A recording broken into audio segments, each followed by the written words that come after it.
到夢千科技科學總監鄺緯陽博士為我哋主講，有請鄺博士。Hello everyone, thank you Eric for the introduction. And I'd like to talk about our new project on the development of oral vaccine for targeting the COVID-19. So DreamTec is actually a Hong Kong-based biotech company, and it is also a tenant in Hong Kong Science Park. And we are focusing on developing new products based on the biotechnology. We have already developed cream for hard-to-heal wounds, such as diabetic foot ulcers, corneal ulcer, eye drops, and now recently we are focusing on developing oral vaccine. So the advantage of oral vaccine is that because it go through the digestive tract, so it could avoid to the antigen could avoid to go into the nervous system and also the blood vessel, and it can induce the immunity safely, and the side effect could be minimized. In this approach, we employed a Bacillus subtilis, which is a probiotic. It exists in many kinds of food sources, and it is also regarded as safe by FDA in United States. And the manufacturing method is quite easy, and it is stable because we use fermentation to manufacture the probiotics. Because it is a probiotic, so it's very safe, and in theory it is suitable for all ages, and it is also very safe. So in our design, we use recombinant DNA technology, and we transform a plasmid into the Bacillus subtilis to make it express the spike protein of SARS-CoV-2 on the surface of the Bacillus subtilis of the bacteria, and then we induce the Bacillus to spore. Because when it turns to spore, when it reach our small intestine, it will induce the immune response, and the spike protein will induce the dendritic cell for the production of the antibodies, and we fuse the coat protein with the spike protein, so it will displayed on the surface of the spore. And actually, this is our production flow. It is actually fairly easy.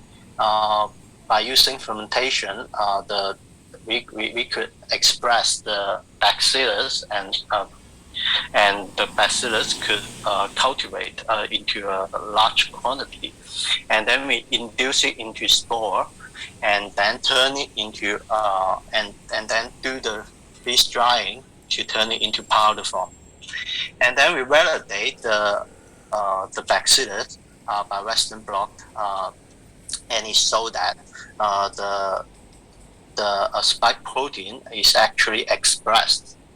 And also we validate by using the immunofluorescence method.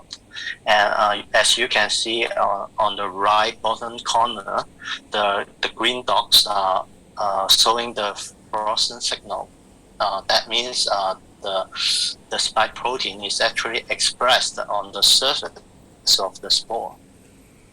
And also this is the result of the flow cytometry, also validating the result of the S protein, the spike protein.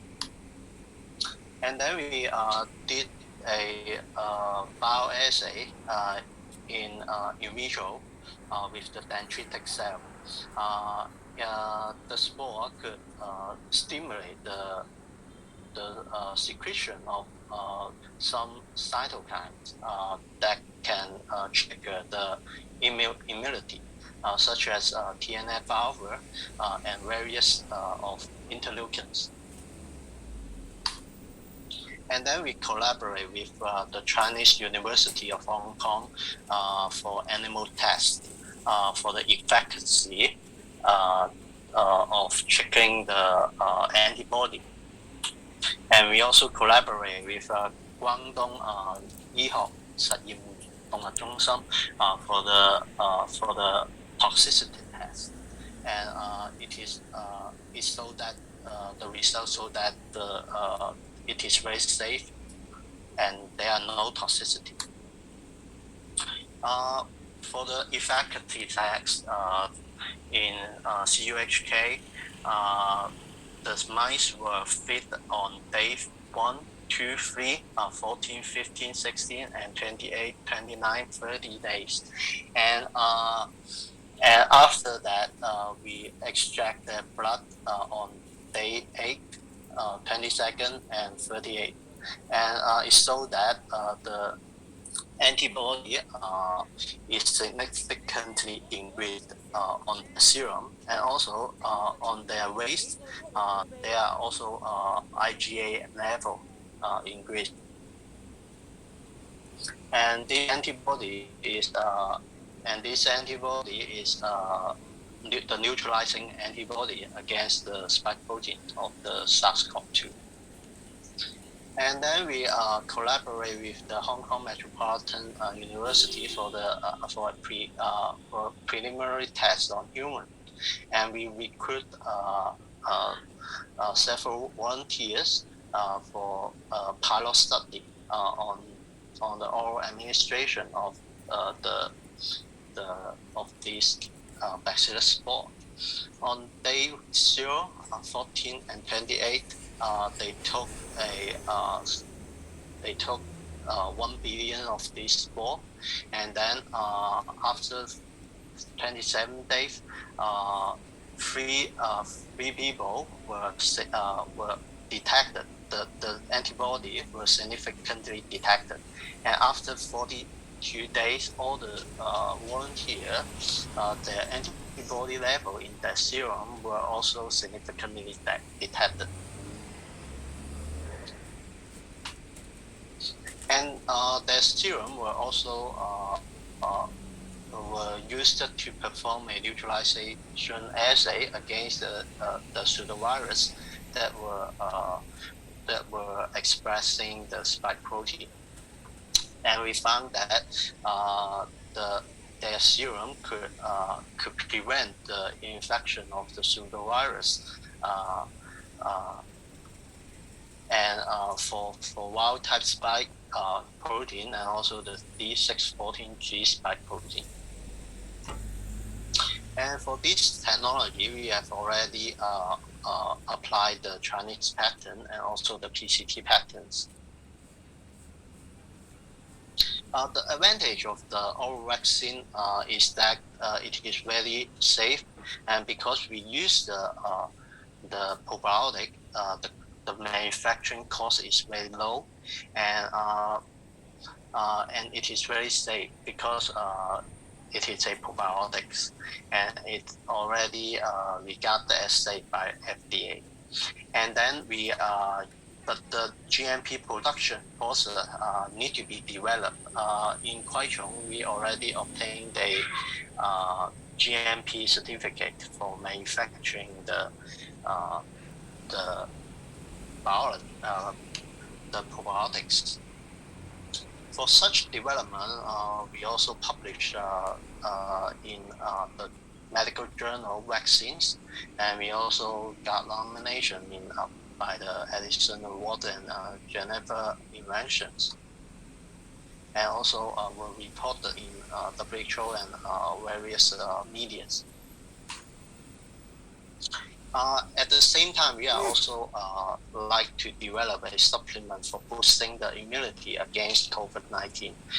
We extract the petroglycan layer of the spore, and then we test the immunity, the cytokine level in vitro again, and it also showed that the TNF-alpha and various interleukin were also stimulated.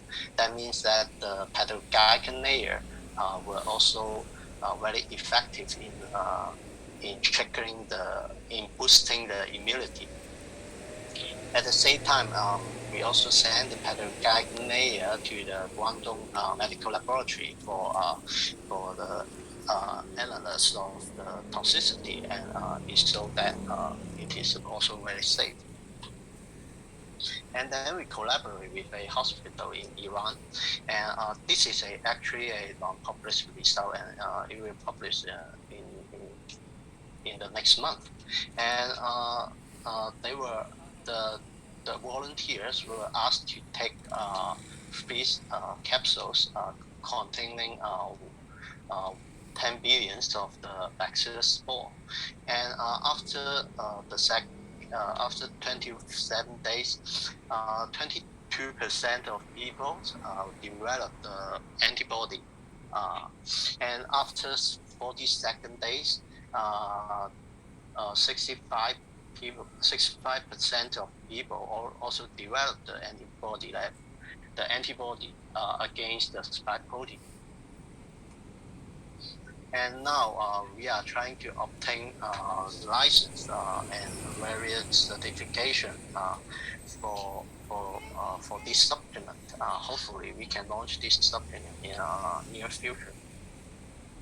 And we are also doing a application for enhancing our production in HKSTP. We have already applied a place in Changguano AMC for boosting our productivity. Thank you, everyone, and this is my presentation. 唔該晒 Dr. Kong. Thank you, Dr. Kong sharing. Then, may I invite Mr. Chen Quan, founder and CEO of InfoVision Medical Technology Company Limited, to share his topic on AI-empowered management of lung disease.